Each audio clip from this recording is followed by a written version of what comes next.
Exodus chapter 40. Then the Lord said to Moses, "Set up the tabernacle on the first day of the new year.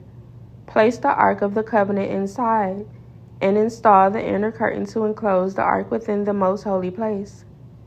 Then bring in the table, and arrange the utensils on it, and bring in the lampstand, and set up the lamps.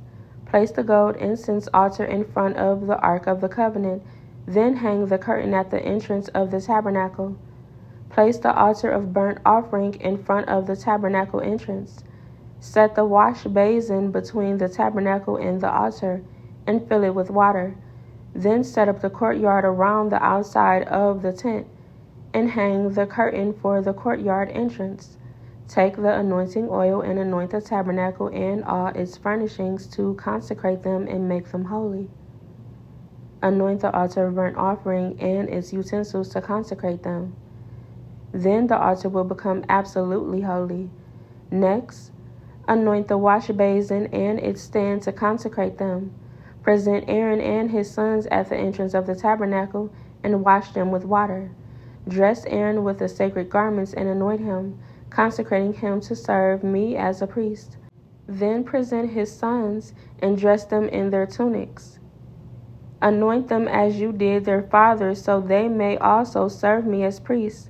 With their anointing, Aaron's descendants are set apart for the priesthood forever from generation to generation." Moses proceeded to do everything just as the Lord had commanded him. So the tabernacle was set up on the first day of the month of the second year. Moses erected the tabernacle by setting down its bases, inserting the frames, attaching the crossbars, and setting up the posts. Then he spread the coverings over the tabernacle framework and put on the protective layers just as the Lord had commanded him. He took the stone tablets inscribed with the terms of the covenant and placed them inside the ark. Then he attached a carrying post to the ark, and he set the ark's cover, the place of atonement, on top of it. Then he brought the Ark of the Covenant into the tabernacle and hung the inner curtain to shield it from view, just as the Lord had commanded him. Next, Moses placed the table in the tabernacle along the north side of the holy place, just outside the inner curtain, and he arranged the bread of the presence on the table before the Lord, just as the Lord had commanded him. He set the lampstand in the tabernacle across from the table on the south side of the holy place. Then he lit the lamps in the Lord's presence, just as the Lord had commanded him. He also placed the gold incense altar in the tabernacle, in the holy place in front of the inner curtain. On it he burned the fragrant incense, just as the Lord had commanded him. He hung the curtain at the entrance of the tabernacle, and he placed the altar of burnt offering near the tabernacle entrance. On it he offered a burnt offering and a grain offering, just as the Lord had commanded him. Next, Moses placed the wash basin between the tabernacle and the altar. He filled it with water so the priests could wash themselves. Moses and Aaron's sons used water from it to wash their hands and feet.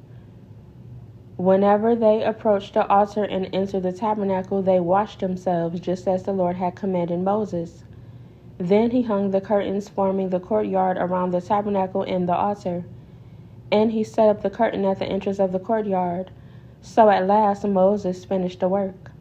Then the cloud covered the tabernacle, and the glory of the Lord filled the tabernacle.